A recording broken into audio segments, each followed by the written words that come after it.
कोटया पृथक् तदक्षरं गुणातीतं गुणातीतं नमामः महाध्यानाभ्यासं विदतमजसं भगवत पवितेशं प्राप्तं स्थितिमतिवरैकान्तिकवृषे सदानन्दं सारं परमहरिवार्ता व्यसनिनं गुणातीतानन्दं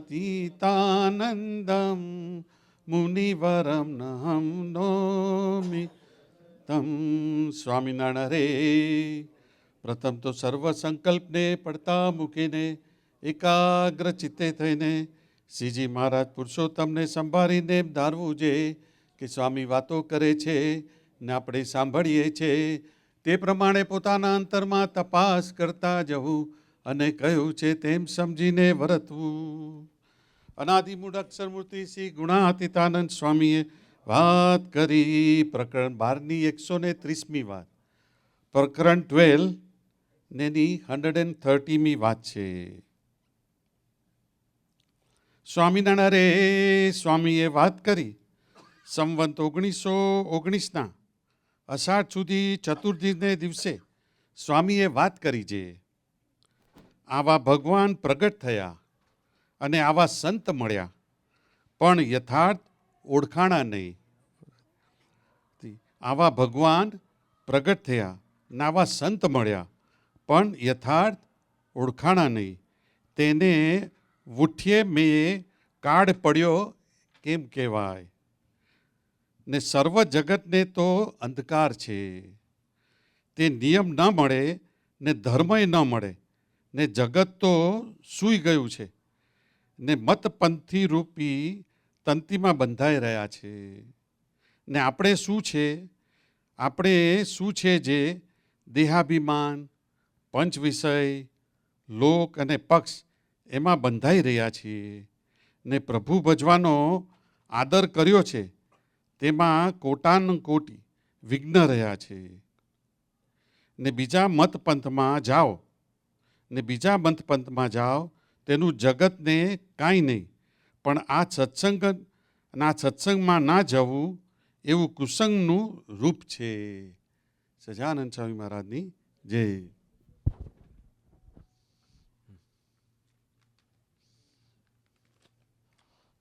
Gautam Swamiji is saying on the day of Ashad Shuddhi 14 in the year 1919 that such ultimate God has taken birth and we have attained such great saint that if we don't understand the glory or the magnanimity as it is, and that is similar to that there is lot of rain, lot of water, and yet there is drought.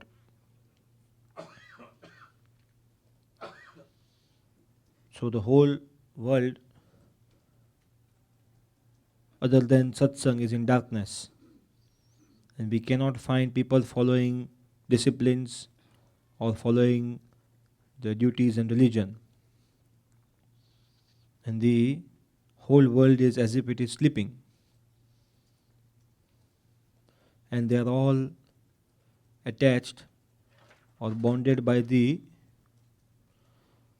different opinionated groups and ideas. And for us, some of us are attached to our body consciousness, sense gratifications, our attachments to this world, and taking the wrong sides. And when one has started devoting or worshipping to God,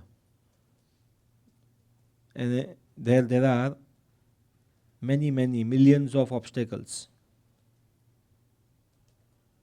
and if we go to some other areas or other opinionated or challenging satsang activities or other activities, then the world is okay.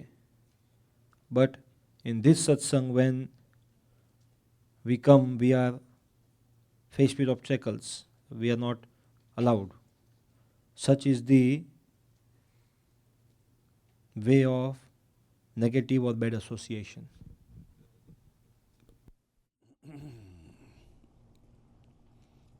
સરસ. આજે અમારા નવીનભાઈનો birthday ઉજવ્યો. We celebrated Navinbhai's birthday. પછી અમારા વત્સલભાઈનો, મારા નીતાબેનનો, અને હવે એપ્રિલ મહિનો બી પૂરો થવા આવશે. April beginning was Lakubhai, 1st April, and end is Vatsalbhai, 30th.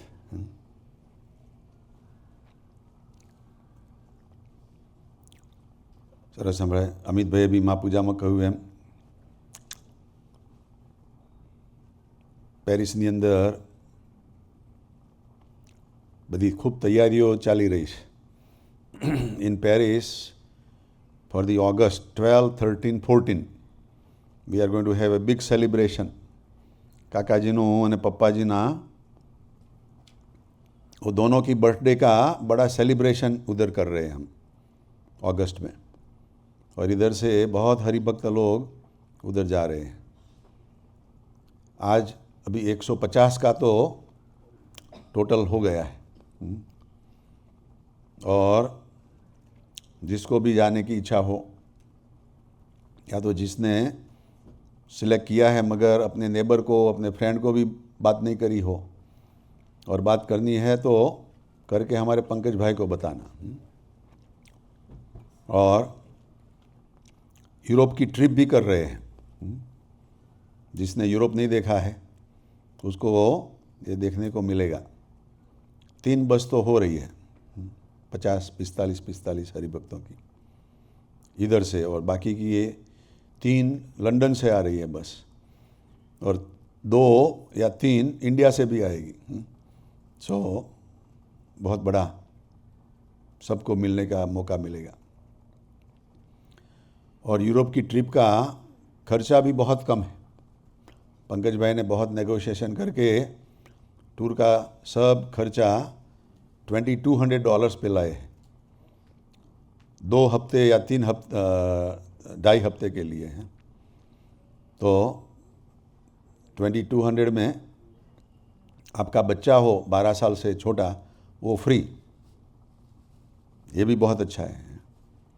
तो ये सब चीज़ें मिलकर बहुत लोगों ने अपना नाम लिखवाया है. यूरोप में भी बहुत कंट्री में जाने वाले हैं, देखने वाले हैं. और फिर लास्ट स्टॉप पेरिस में होगा 3 दिन का, अगस्त 12, 13, 14 का. उधर संत लोग सब आ रहे हैं. हरिप्रसाद स्वामी जी आएंगे, दिल्ली से गुरु जी आएंगे, साहिब दादा आ रहे हैं, और निर्मल स्वामी, अक्षर बिहारी स्वामी जी, बहनें सब आएंगे. तो बहुत बड़ा लाभ मिलेगा. भरत भाई, वसी भाई, बापू, हम सब. तो ज़रूर जिसकी भी इच्छा है वो ज़रूर उसमें शामिल होना. और हमारे नवीन भाई के सन एंड डॉटर इन लॉ, उनका भी ये साल में मैरिज इंडिया में हुआ, बॉम्बे में. और आज इधर आए हैं और उन्होंने भी महापूजा करी. और उनके लिए भी हम प्रार्थना करते हैं कि नया फैमिली लाइफ, मैरिड लाइफ बहुत अच्छी तरह से पास हो, और एक दूसरे के साथ हारमनी में, you can live in harmony together, and you like each others actions, you like each others thinking, and that is real marriage. Meeting of the mind is marriage. जब तक हमारा मन एक नहीं है तब तक डिस्टेंस रहता है, मगर जब मन एक होता है तो हारमनी होती है. ऐसा सुहृद भाव होता है. और हमारे सत्संग में भी सब हरिभक्त लोग कैसी तरह से हारमोनी में जिए, कैसी तरह से आनंद करे, ये सब इधर आते हैं, सीखते हैं। तो आपको जब भी मौका मिले बेटा आते रहना। हाँ? और संडे को इधर माँ पूजा होती है, फ्राइडे को भी शाम को सभा होती है, और हर महीने की 7 तारीख को भी शाम को इधर भजन संध्या करते हैं। भजन का शौक़ हो तो भी आपको भी गाने का मौका देंगे। हाँ, तो this is very nice that you also came today. हाँ, और निकी बहन को भी वेलकम टू यू। बेटा, या she was in Canada, right? She came from Canada to America. So it is very nice. जो आज स्वामीनी वात, those who do not know the background, that we all know that Swaminarayan Bhagavan came as the Godhead. पूर्ण पुरुषोत्तम नारायण स्वामीनारायण भगवान प्रकट हुए 232 साल पहले north India में। उसके पहले भी कृष्ण भगवान आए थे 5000 साल पहले। उसके पहले रामचंद्र भगवान आए थे 10,000 साल पहले। और भी बहुत भगवान के अवतार आए हैं। जैन महावीर स्वामी आए, और 24 तीर्थंकर आए, और भी बहुत ऐसे बुद्ध अवतार और सब शंकराचार्य और सब का अवतार हुआ। यीशु ख्रिस्त भी आए। और हमारा जो भी दुनिया में धर्म चलता है, जो भी हमारी भावना चलती है, उसके अंदर ये अवतारों का बहुत हमारे ऊपर आशीर्वाद है। We have a lot of blessings from these God's incarnations. भगवान जब भी ज़रूरत पड़ती है तब अवतार लेते हैं। गीता में भी कृष्ण भगवान ने बोला है कि संभवामि युगे युगे, जब भी मेरी ज़रूरत पड़ती है तो मैं जन्म लेता हूँ। और भगवान का कोई अवतार होता है वो कार्य कारण रूप होता है। जब कोई ज़रूरत पड़ी तो कार्य करने के लिए वो कारण पैदा करके अवतार लेते हैं। दूसरा कोई अवतार होता है वो कृपा अवतार भी होता है। कृपा करके, कुछ कारण नहीं है मगर कृपा करके अवतार धारण करते हैं। तो ऐसे स्वामीनारायण भगवान का जो अवतार हुआ वो कृपा अवतार हुआ है। हमारा कोई ऐसा तप नहीं था, हमारा ऐसा कोई साधन नहीं था कि जिससे भगवान को इधर हम बुला सके। We did not have any capacity to invite Swaminarayan Bhagwan from Akshardham here, मगर भगवान दया करके, कृपा करके इधर आए। और क्या हेतु लेकर आए? ऐसे तो 6 हेतु है भगवान के शास्त्रों में बताए गए हैं, मगर जो भी जीव उनके संबंध में आए, जो भी उनके टच में आए, उनको मोक्ष दे देना, उनका कल्याण कर देना। जैसे अभी इधर बिल गेट आए और $1 मिलियन का चेक लेकर आए हैं, करीब 1000 चेक लेकर आए $1 मिलियन का है, तो कितना 1 बिलियन हो जाएगा ना। 1 बिलियन, 1000 चेक लेकर आए 1 मिलियन का, तो भी उसके पास तो करीब 40 बिलियन है। उसमें तो कितना फ़र्क पड़ेगा? बहुत नहीं पड़ेगा इन्होंने। मगर इधर आकर बोलेगा कि भाई जो भी हैं कल मंडे मॉर्निंग 8 बजे इधर ये हॉल में आएगा पहले 1000 को 1 मिलियन का चेक मिलने वाला है।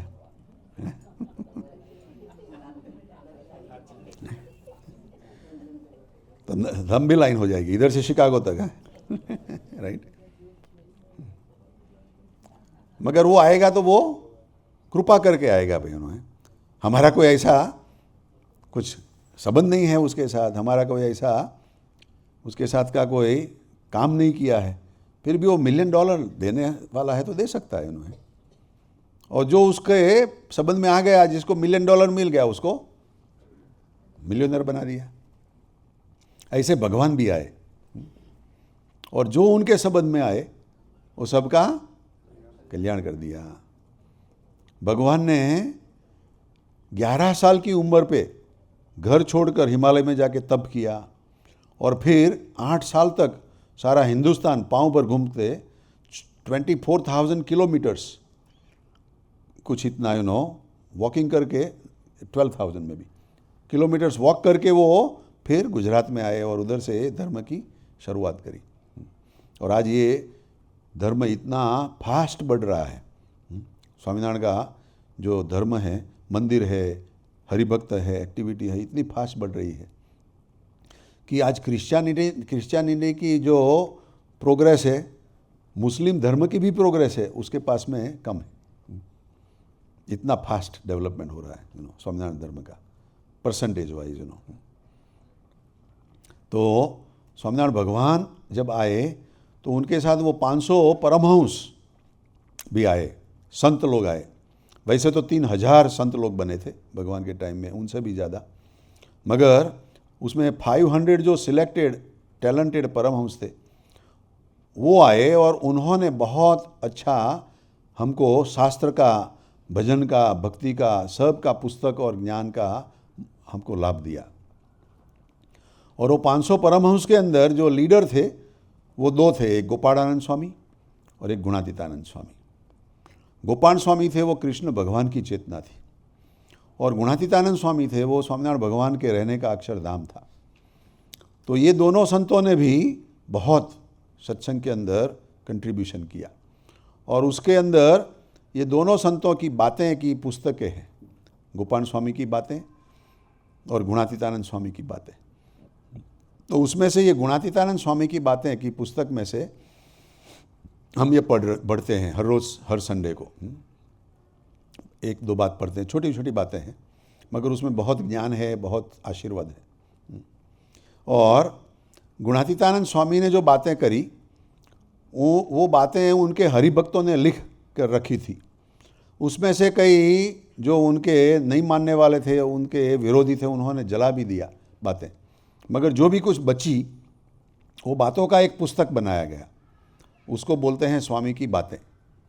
और वो पुस्तक के अंदर करीब 16 चैप्टर थे, 16 चैप्टर थे और फिर उसको भी थोड़ा नैरेट करके फिर 14 चैप्टर्स बनाए गए।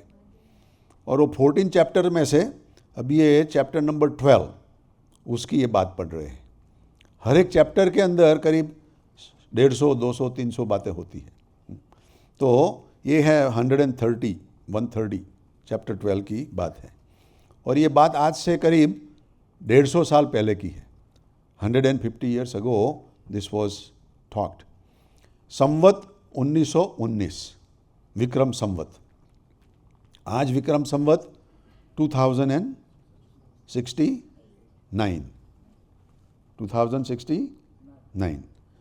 तो 150 साल हो गए।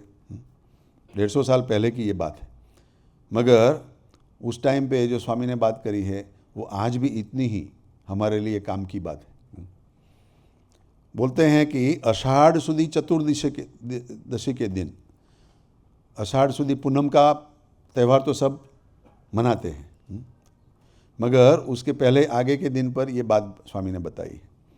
स्वामी ने बात करी कि ऐसे भगवान प्रकट हुए और ऐसे संत मिले, फिर भी यथार्थ पहचाना नहीं गया। तो ये भी हमारे एक मनुष्य माइंड की, एक ह्यूमन बीइंग की एक बड़ी दुखदायक या तो हास्यास्पद बात है कि भगवान ये पृथ्वी पर आए तो भी हम भगवान को पहचान नहीं पाए। रामचंद्र भगवान आए तो उनको 14 साल जंगल में, वन में भेज दिया, भगवान को वनवास दे दिया। ये कैसे हमारे मगज का विचार हो सकता है इन्होंने कि हम भगवान को बोले तुम जंगल में भाग जाओ। घर में कोई कुत्ता होता है, कुत्ता को भी कोई नहीं बोलता है कि तू भाग जा। कुत्ते को भी अच्छी तरह से रखते हैं, बिल्ली को भी रखते हैं मगर भगवान को हमने ही भगाया। कृष्ण भगवान आए, कृष्ण भगवान को भी इतने बड़े भगवान होकर भी बोला गोवालिया है, गोपबाल है, काउबॉय है, ऐसा करके उसका भी कोई रिस्पेक्ट नहीं मिला। महावीर स्वामी आए, वो शांति से तप कर रहे थे तो उसके कान में खिला मार दिया। जीसस क्राइस्ट आया तो उसको भी कपाड़ पे, हाथ पे, पाँव पे, छाती पे, पाँव पे, सब जगह पे खिला मार दिया, जिंदा। और आज बोलते हैं Jesus is the Lord, Jesus हमारा भगवान है। मारने वाले, खिला मारने वाले कौन थे? हम भी थे, हम ही थे, मनुष्य, हम आदमी थे। मानस का ये मगज कितना बेकार काम करता है कभी कभी। तो ये सब बात देखकर गुणातीतानंद स्वामी ने बात बताई कि ऐसे स्वामीनारायण भगवान प्रकट आए ये पृथ्वी पर, और उसके साथ उनके एडवर्टाइज करने वाले संत भी आए, उसके सेल्समैन। फिर भी बात नहीं बनती है। सेल्समैन का तो ऐसा कहते हैं कि सबसे अच्छा सेल्समैन किसको कहते हैं? कोई रेफ्रिजरेटर का बिजनेस का सेल्समैन है, रेफ्रिजरेटर बेचना है, तो आपको इधर बोलेगा तो आप तो लेंगे ना कि भाई रेफ्रिजरेटर तो चाहिए, दूध चाहिए, फ्रूट्स चाहिए, सब खाना चाहिए, तो रेफ्रिजरेटर में रखेंगे तो लंबा रहेगा ना। मगर नॉर्थ पोल जहाँ कायम बर्फ़ गिरती है, ठंडी की कोई बात कम नहीं है, ऐसा नॉर्थ पोल पर एस्किमो को जो रेफ्रिजरेटर बेचे वो कैसा सेल्समैन होगा? एक्सपर्ट होगा, है हमारा नवीन भाई जैसा।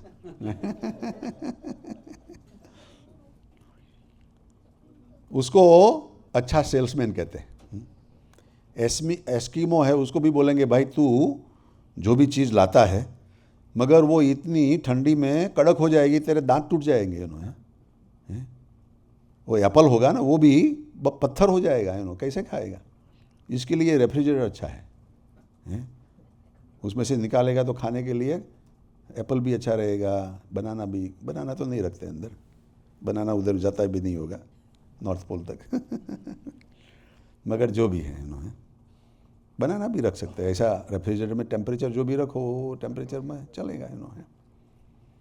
मगर कहने का मतलब क्या है कि ऐसे जो अच्छे सेल्समैन हो तो प्रोडक्ट की बिक जाएगा।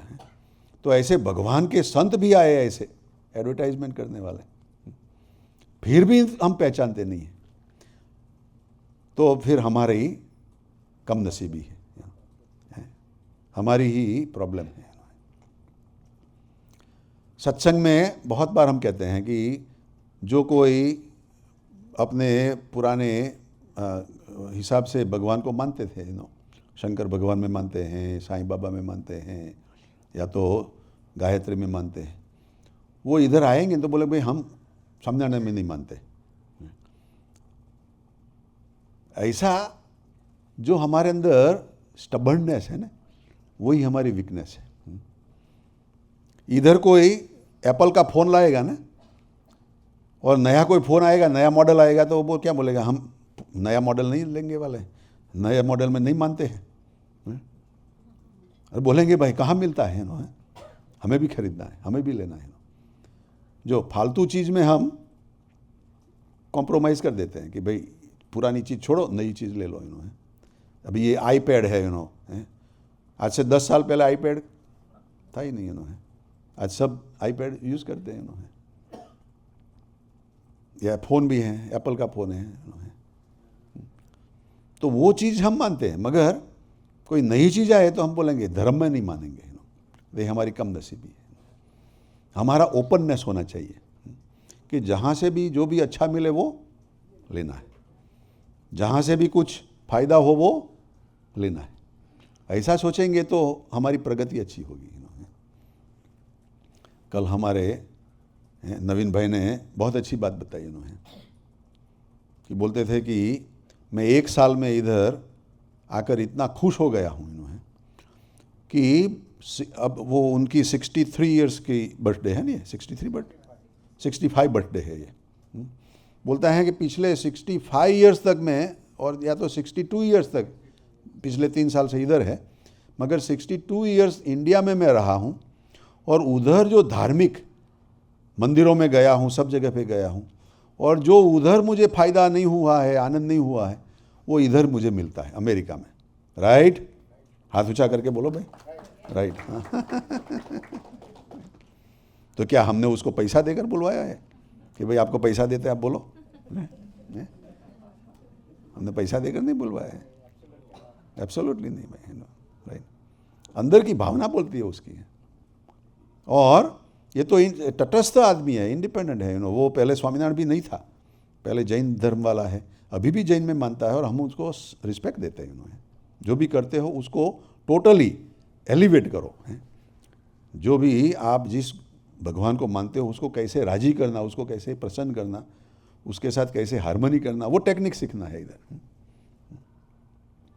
मगर गुणातीतानंद स्वामी ये कहते हैं कि ऐसे भगवान प्रकट हुए, स्वामीनारायण भगवान, ऐसे उनके संत आए 500 परमहंस, जो भी चॉइस है, जिसके साथ भी मिलना है उसको मिलो, और ऐसे मंदिर बनाए, ऐसे शास्त्र बनाए, ऐसे आचार्य बनाए, फिर भी उसको मानने के लिए तैयार नहीं।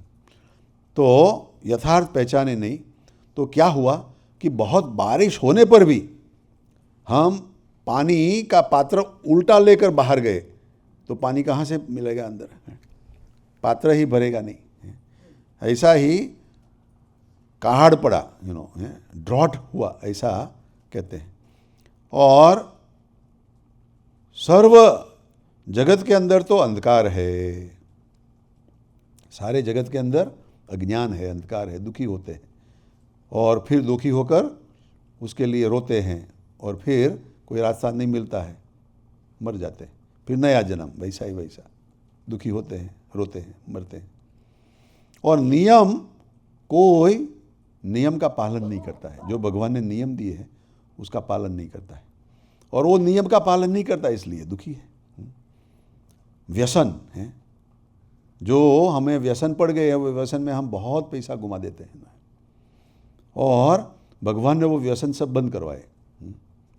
किसी को दारू पीने का हो, सिगरेट का हो, हुक्के का हो, वो सब बंद करवाए। उसका जो खर्चा था उसमें से घर की सब हर रोज़ की आमदनी उसमें से मिल जाती थी। कुसंगी के फैल में सत्संगी का घर चलता है, कि जितना कुसंगी फैल में पैसा घुमा देता है, उतना सत्संगी उतने पैसे में घर चलाता है। देखो कितना फ़ायदा हो गया। तो बोलते हैं कि नियम ऐसा कहीं भी नहीं मिलेगा जैसा भगवान ने दिया है, धर्म भी ऐसा कहीं भी नहीं मिलेगा, और सारा जगत तो सुख गया है। जहाँ ये मंदिर में कोई है, सत्संग में कोई है, वही फायदा वाला है, बाकी का सब दुखी है, और सब मत पंथ रूपी तंती में बंध गए हैं। मत पंथ रूपी तंती मीन्स डोरी, उसके अंदर से कोई बाहर निकल नहीं आता है। और हमारे अंदर क्या है? 7 आइटम ऐसी है जो हमें बंधन में रखती है। पहले हैं देहाभिमान, हमारे देह का अभिमान, हमारा देह भाव, इसके लिए तो हम जीते हैं। हम आत्मा रूप होकर नहीं जीते हैं, हम देह रूप होकर जीते हैं। तो ये देहाभिमान भी बंधनकारी है। फिर 5 विषय बंधनकारी है। 5 विषय, आँख से देखने का, कान से सुनने का, ऐसे जो 5 विषय है वो भी हमें बंधन में डाल देते हैं। और फिर उल्टा पक्ष, जो जिसके साइड में बैठना चाहिए उसके साइड में नहीं बैठेंगे और अपोजिट साइड में बैठ जाएंगे, तो भी तकलीफ है, तो भी प्रॉब्लम है। अच्छी तरह से हम उसको पा नहीं पाएंगे। भगवान का पक्ष लेने के बजाय उसके विरोधी का पक्ष में बैठ जाएंगे, तो क्या फ़ायदा। तो ये 7 चीज़। और लोक, ऐसा हमें लोक भी ऐसा मिलेगा है कि जो लोक के अंदर हमारा कल्याण नहीं होगा। तो ये चीज़ उसके अंदर हम सब बंधे पड़े हैं, हम उसमें से निकलना चाहते हैं। फिर स्वामी कहते हैं कि हमने प्रभु भजवाने का चालू किया है। हमने सामने से, आपकी कोई कैपेसिटी नहीं हो, आपकी कोई अक्ल नहीं हो, आपकी कोई ऐसी इच्छा नहीं हो, फिर भी हमने, स्वामी बोलता है, हमने ऐसा संकल्प किया है कि आप सुखी हो और आप भगवान को भजो, भगवान को पहचानो। और वो करने में भी करोड़ों विघ्न आते हैं, वो करने में भी बहुत डिस्टर्बेंस आते हैं। आने वाले जो आता है उसको भी आने में तकलीफ पड़ जाती है उन्हें। तो ये सब विघ्न है, उसको पहचानने चाहिए। और जब पहचानेंगे कब? जब ये सत्संग की प्रायोरिटी रखेंगे ना, तो विघ्न हमको डिस्टर्ब नहीं करेंगे। सत्संग की प्रायोरिटी क्या है कि भाई संडे है, आज दूसरा सब काम छोड़कर इधर सत्संग में आना है। और हम भी 8 बजे का सुबह का नहीं रखते इतना जल्दी कि आपको 5 बजे उठना पड़े इन्होंने। हम 11 बजे का रखते हैं। आप शांति से 7 बजे, 6 बजे, 8 बजे उठ जाओ, फिर भी इधर आ सकते हैं। तो कन्वीनियंट रखा है।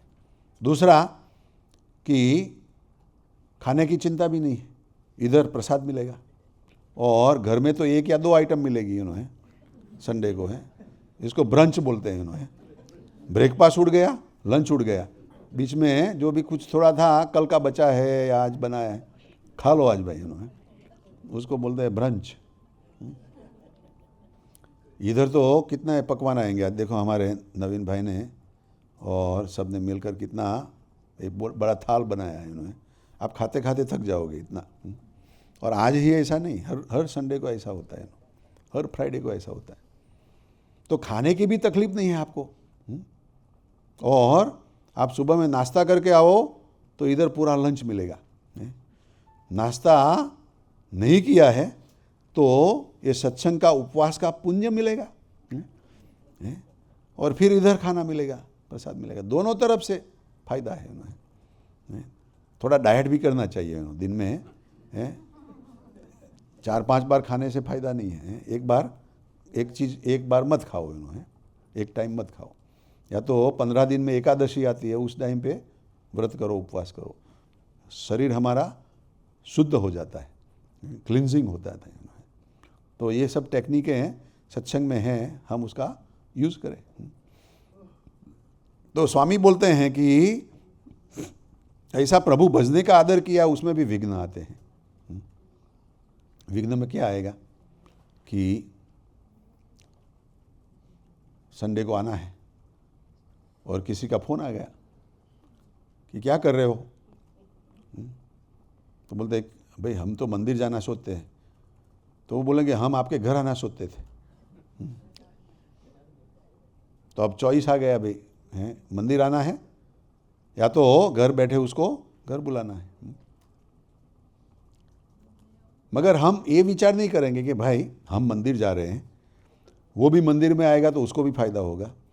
तो बोले कि भाई मेरे घर में भी जो फर्नीचर है, चेयर है, ये इधर भी है, आप इधर आओ और इधर बैठो और साथ में आनंद करो। आप चेयर को तो कहीं साथ में लेकर जाने वाले नहीं हो इन्होंने। तो जो घर में है वो इधर भी है, आप साथ में इधर आओ। कोई ऐसा नहीं बोलेगा है, मगर ऐसा बोलेगा हाँ चलो आज मंदिर में नहीं जाना है, छुट्टी है। अरे भाई मंदिर ने क्या बिगाड़ा आपका? Why we always take the excuse of our satsang activity last. Why do we do that, that we don't want to do that, मैं कल ही बात बता रहा था, हमारे बड़े भाई हैं, उनका 2 बेटा है, निमेश और मयूर। उनका बहुत वीडियो का भी स्टोर चलता था, अभी ये LA10 का भी स्टोर चलता है, और गाना वाला, नहीं गाने वाला सबको बुलाता है इधर इंडिया से, और उसकी टिकट सब चलती है उन्होंने। तो 2-3-4 दिन पहले हमारे बड़े भाई ने मुझे बोला कि हमारा सुरेंद्र भाई है, उनका मेरे पास फ़ोन नंबर नहीं है। तो मैंने बोला क्या काम? तो बोलता है एक मुफ्त में टिकट है, शो है, तो बोलता है कि तुम ही जोड़ दो 3-वे लाइन पे, कॉन्फ्रेंस पे। तो मैंने जोड़ के उसको फ़ोन के बात करवाई। तो सुरेंद्र भाई को बोला कि कल, वो गुरुवार को फ़ोन किया था सुबह में, बोलता है कल फ्राइडे को शाम को शो है, आपको आना हो तो, मुफ्त में है। क्योंकि आपको कभी कभी आने का दिल होता है, सुरेंद्र भाई को नहीं तो लीना बहन को, मगर तो आपके लिए हम ये टिकट देते हैं मुफ्त में। अब सुरेंद्र भाई उसको पता था कि फ्राइडे को क्या होता है, शाम को इधर सभा होती है। तो पहले उन्होंने पहले ही बोला, नहीं नहीं हरिहर भाई, फ्राइडे को शाम को हमारी सभा होती है। तो हमारे हरिहर भाई हंसने लगे, अरे भाई आपको मुफ्त में टिकट देते हैं, फिर भी आपको सत्संग इतना प्यारा है कि आपने ना बोल दिया इन्होंने।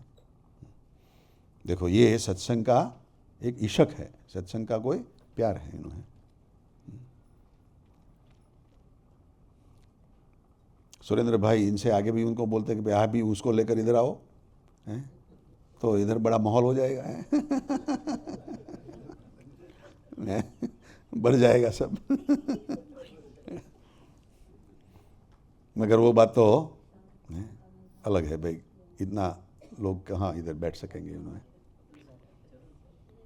मेरे कहने का मतलब क्या है कि जब हमारी प्रायोरिटी सत्संग होगी ना, तो बाकी की सब चीज़ उसके साथ हार्मनी में आ जाएगी, और हमें कभी भी भगवान दुखी नहीं करेंगे। भगवान के लिए हम कुछ करेंगे तो भगवान हमारा 100 गुना करेगा, मगर ऐसा इशक रखेंगे तो। हमारे शंकर भैया उनके पाड़ोसी को लेकर आते हैं, अब हैं हमारा कमोबेन ने लઈને આવે છે ને, હવે એમની દીકરી, તમારી દીકરી ને, એમના દીકરીને બી ગમે છે, હવે એ બી આવતા થયા નહીં? સરસ સરસ, આવતા રહેજો હા બેટા। તમારા બે છોકરાઓ બી આવ્યા છે ને? એમ દાદા ત્યાં ગયા છે, મમ્મી પપ્પા પાસે? સારું સારું, સરસ સરસ। तो भगवान ये कहते हैं कि भगवान भजने में विघ्न भी आते हैं, मगर हम जो प्रायोरिटी रखेंगे तो विघ्न भाग जाएंगे, नहीं तो फिर हम फंस जाएंगे।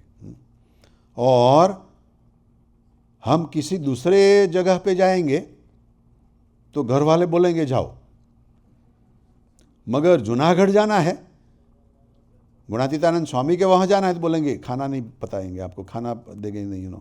उधर तो उस टाइम पे बहुत दूर से लोग आते थे जूनागढ़, गुजरात से, बड़ोदरा से आते थे, सूरत से आते थे, मगर उनकी जो वाइफ होती थी ना, वो भी गुस्सा करती थी कि आप उधर जाते हो तो 2 महीने तक वापस नहीं आते हो, और आते हो तो फिर हमारा क्लास उड़ जाता है। घर की कोई चीज़ आपको प्यारी नहीं लगती है, तो फिर आपको क्यों भेजे? देखो ये भी प्रॉब्लम हो जाता है उन्हें। उधर जाते हैं जूनागढ़, और साधु का इतना प्यार, इतना ये सब देखकर फिर साधु के साथ मन लग जाता है कि भाई हमें भी साधु होने का मिल जाए तो अच्छा है, साधु हो जाना है। तो घर आकर भाई सुबह में भजन करेगा, वो पाठ करेगा, कुछ पढ़ेगा, तो वो बोलेंगे अरे खेतर में जाओ, अभी पाठ करने का टाइम नहीं है, नौकरी पे जाओ, ऐसा भेजेंगे वो, दुकान पे जाओ। मगर दूसरे मत पंथ में जाओ तो उसका जगत को कुछ नहीं है, मगर ये सत्संग में नहीं आना, ये ऐसी ग्रंथि पड़ गई है। उस टाइम पे सत्संग में नहीं आने देते थे इन्होंने, मगर जो आते थे वो खुश हो जाते थे, वो सुखी हो जाते थे, उसका कल्याण हो जाता था, वो मिलियनर हो जाते थे। क्योंकि गुणातीतानंद स्वामी ने संकल्प किया है कि जो भी आए उसका कल्याण करना है, उसका कुछ भी हो मिटा देना है। वैसे बड़ौदा में गोपाल स्वामी थे ना, उनके टाइम में एक नया हरिभक्त सत्संगी बना था, और वो गरीब था बेचारा, उसके पास कुछ पैसा नहीं था। और ज़्यादातर ऐसा देखते हैं जो दुखी होगा वो पहले आएगा, जो गरीब होगा वो पहले आएगा, मगर जिसके पास बहुत कुछ है ना वो आएगा नहीं। उसके लिए तो फिर ऐसी प्रार्थना करनी पड़ेगी उसका कम थोड़ा हो जाए तो इधर आए। मगर ऐसी प्रार्थना हम नहीं करते भाई। उसके अंदर भावना अच्छी हो और इधर आए, ऐसी हम प्रार्थना करते हैं। मगर वो हरिभक्त था, वो गरीब था, और वो मंदिर में आता रहता था, सेवा करता था। तो गोपालानंद स्वामी जो उधर थे, वो गोपालानंद स्वामी ने वो हरिभक्त के लिए कुछ पूछा कि घर में सब कैसा चलता है। तो वो तो दोनों हाथ जोड़कर बोलने लगा, स्वामी 12 जोड़ते हैं और 13 टूट जाता है, 12 जगह पे जोड़ते हैं और 13 जगह पे टूट जाता है। उसका मतलब क्या? Problem problem problem. तो गोपाल स्वामी को उसके ऊपर दया आई। तो गोपाल स्वामी ने बोला कि तू कल टॉयलेट के लिए बाहर जाता है ना, तो ये जगह पे जाना टॉयलेट के लिए। तो उसने बोला चलो भाई, गोपाल स्वामी की आज्ञा है। और उस टाइम पे बारिश गिरी थी और लाइटनिंग थी और कोई बेखड़ टूट गई थी। और जो जगह पे गोपाल स्वामी ने बोला वहाँ गया तो एक बड़ा सोने का उसको चरू मिला और उसके अंदर सब सोने के गहने थे, हीरा था, मोती था, सब था। देखो तो एकदम खुश हो गया। मगर उसने बोला, अंदर से सोचा कि ये मेरे कहने से पर नहीं हुआ है, ये गोपालन स्वामी के आशीर्वाद से हुआ है। तो वो चरू लेकर मंदिर में आया कि स्वामी ये तो आपका है, मेरा तो है नहीं। तो गोपाल स्वामी ने बोला सब भगवान का है, मगर भगवान ने आपको अभी ये दिया है, उसके खर्चा करके एक बिजनेस चालू करो अपने शहर में, गांव में, और उसमें से आप कमाई करो और आप अच्छी तरह से जियो। तो वो बहुत अच्छी तरह से बड़ा पैसादार हुआ। अब पैसादार हुआ तो उनका जो बड़ौदा का जो राजा था, महाराजा,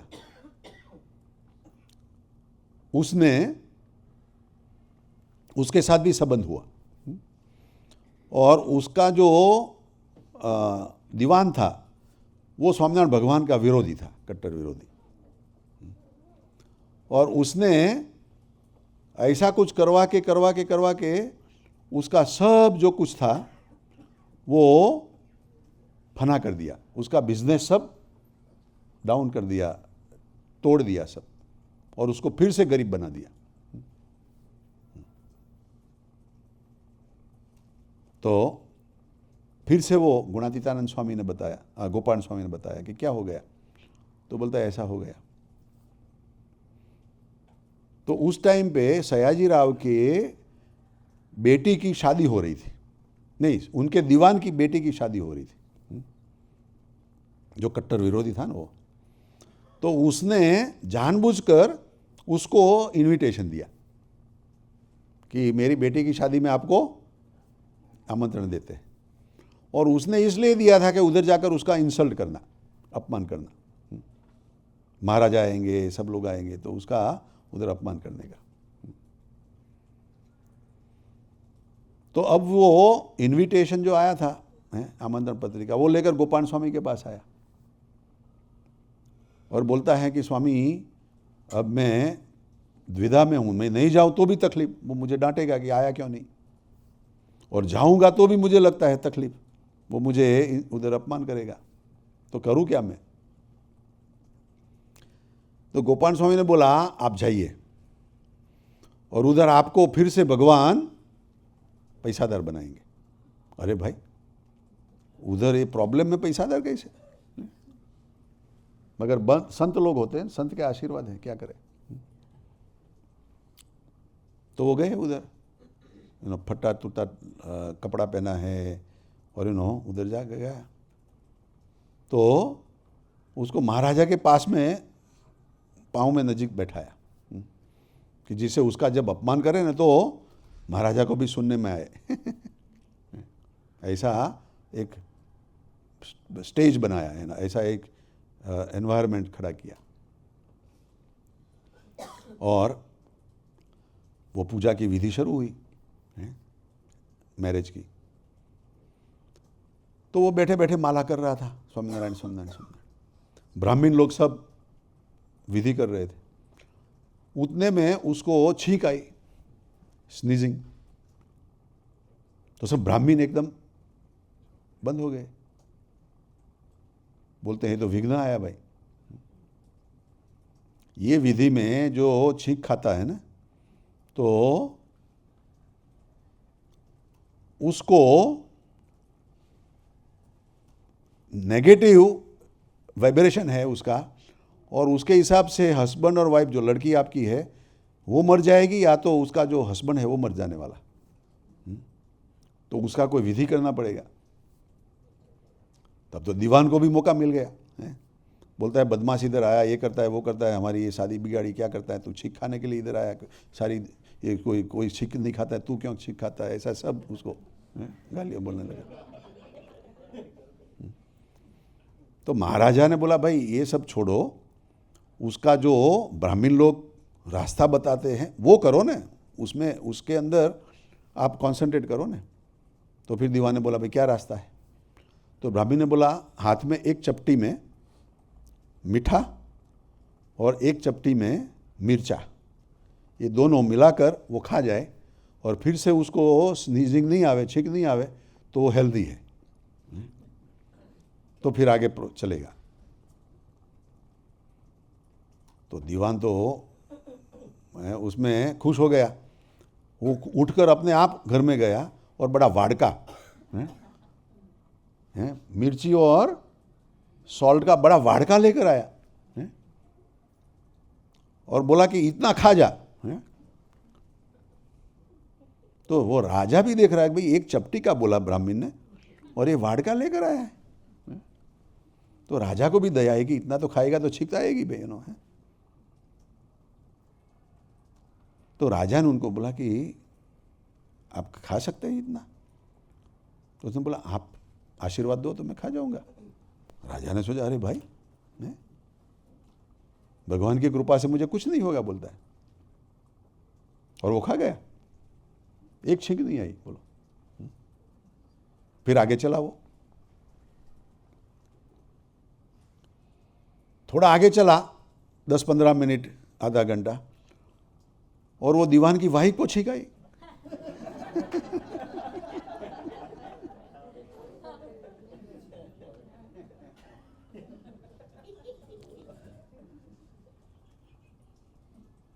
तो दीवान की आंखें बड़ी हो गई।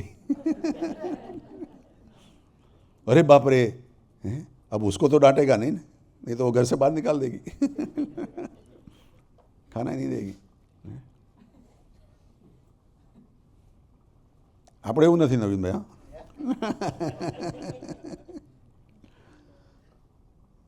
तो दीवान ने चुप से बोला कि भाई ब्राह्मण लोग वो सब बंद हो गए ना, ब्राह्मण लोग छींक खाई, तो क्या उपाय है बताओ, मैं चपटी लेकर आ जाऊं? ब्राह्मण लोगों ने बोला भाई चपटी का तो रिवाज था, मगर आपने बदलकर वाड़के का रखा है। अब चपटी से काम नहीं होगा। उनको भी वाड़का दो। अरे बाप रे, ये क्या किया है? उसको चपटी देता होता तो मेरा भी काम चलता है। तो वाड़का लेकर आए और वो उसकी वाइफ को दूर से ही दिखाया। वो बोलती मैं एक चपटी भी नहीं खाऊंगी मैं। नहीं तो छींक और छींक, उसके ऊपर छींक भी छींक आएगी उन्होंने। अब क्या करें? वो ब्राह्मण लोग बोलते भाई ये पूरा करो, उसके बाद ही आगे चलेगा।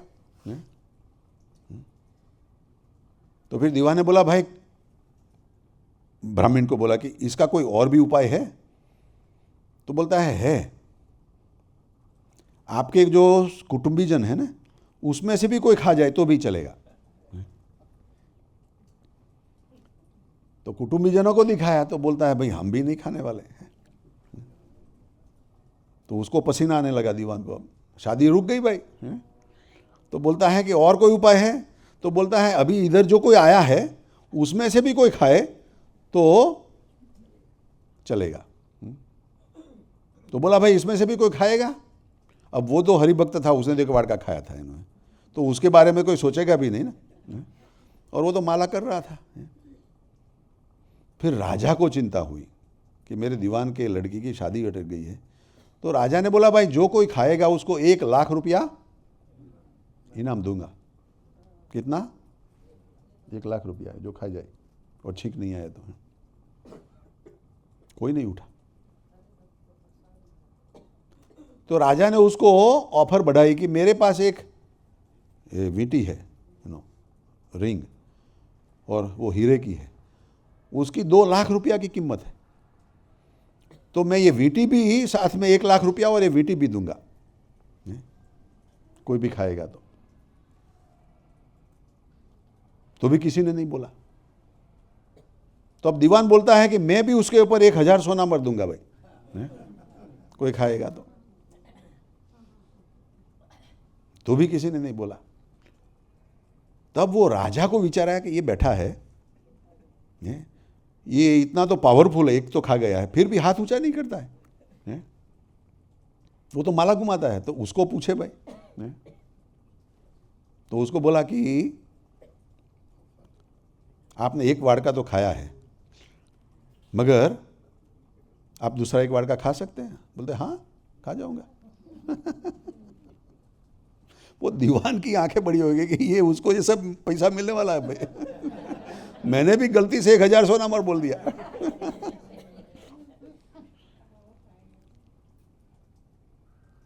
और फिर उसको वाड़का दिया, जैसे मिठाई खाते हैं उन्होंने, अभी हमने नवीन भाई को खिलाया उन्होंने, तो बोलते हैं मैंने आपको दिया है, आपको खाने के लिए नहीं दिया है, बोलता है मुझे खिलाने के लिए दिया है। ये बढ़िया है भैया, है ना।